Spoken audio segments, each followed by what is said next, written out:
Good evening. There's help on the way for parents and pensioners under the Abbott government's second federal budget. Joe Hockey is outlining the details right now. We knew it was coming. The big ticket item is a $3.5 billion childcare overhaul. It's worth around $30 a week, but it doesn't start for another 2 years. Some pensioners will get an extra $30 a fortnight, but again, not until 2017. The pension will be slashed for wealthy retirees, and just announced a $330 million package to help unemployed young people find jobs.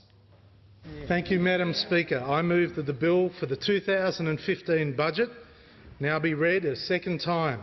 Joe Hockey's second budget, one that could save his bacon after last year's disaster. This budget represents the next step in our economic plan. It is, he says, a budget right for the times to create jobs and growth, driven by what he calls the economic engine room, small business, boosted by what's essentially a stimulus package, delivering $5 billion in tax relief. And effective immediately, any business with an annual turnover of less than $2 million will be able to claim a tax deduction for goods up to $20,000. We want people to spend, we want people to go out and have a go. More than 2 million businesses will get a 1.5% tax cut, falling from 30% to 28.5%. For smaller, unincorporated businesses like tradies, there's a 5% tax discount up to $1,000. And the FBT on employer-supplied mobile phones, laptops and tablets will be scrapped. We are focusing on giving Australian small business the chance to have a go. There's money to stimulate growth in Northern Australia, a $5 billion fund to provide concessional loans to build ports, power and pipelines. All this requires savings and/or revenue, and it'll come in part by a crackdown on multinationals not paying taxes, set to raise billions of dollars. Limiting the FBT on meal and entertainment expenses to $5,000 a year will save almost $300 million. Stricter controls on foreign investment will raise $735 million. Cracking down on fly-in, fly-out workers who claim a remote living rebate will save $325 million.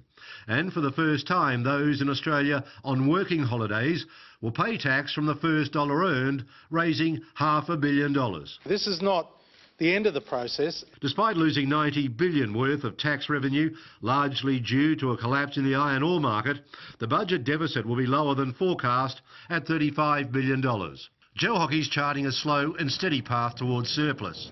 Will be $26 billion in the red in 2016, $14 billion the year after, then just a $7 billion deficit in 2018-19.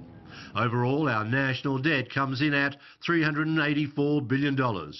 It's forecast to continue climbing, reaching $418 billion in 4 years.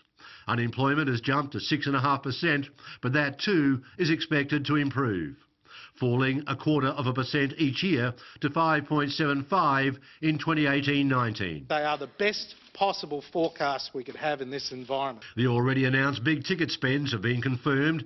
$3.5 billion for childcare reform aimed at getting parents back into the workforce. $1.2 billion added in new money for national security, fighting terrorists at home and abroad.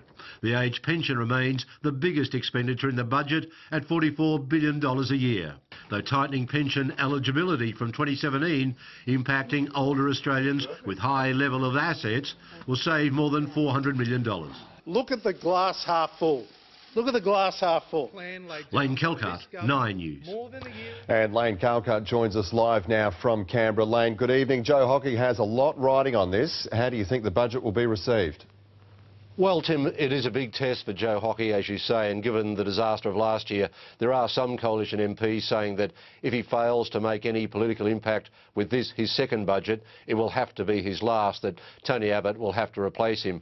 But given it's so different to last year's budget, it should have some appeal, even if there are some mixed messages in there tonight. If it fails, Joe Hockey will get the blame. If it does succeed, he should also be given the credit, although a lot of that will also go to Scott Morrison, Tim. All right, Lane, thank you. And tonight we're giving you the chance to ask your budget questions live on our Facebook page. Just go to facebook.com/9newsperth. Our experts are standing by to provide advice on what this budget means to your household budget. And Tracy Voe is at our budget headquarters in the city tonight. Tracy, experts from PwC have teamed up with 9 News to analyse what it all means. Yeah, that's right, Tim. We have received a range of questions on our Facebook page, one from a father of 3 in regards to the family tax benefit payments, and one from Jaylene Walsh concerned about the cost of childcare.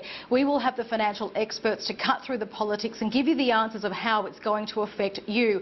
Please keep feeding them through onto our 9 News Perth Facebook page. I'll have the Managing Director of PwC, Justin Carroll, to answer those questions later in the bulletin. Emmy?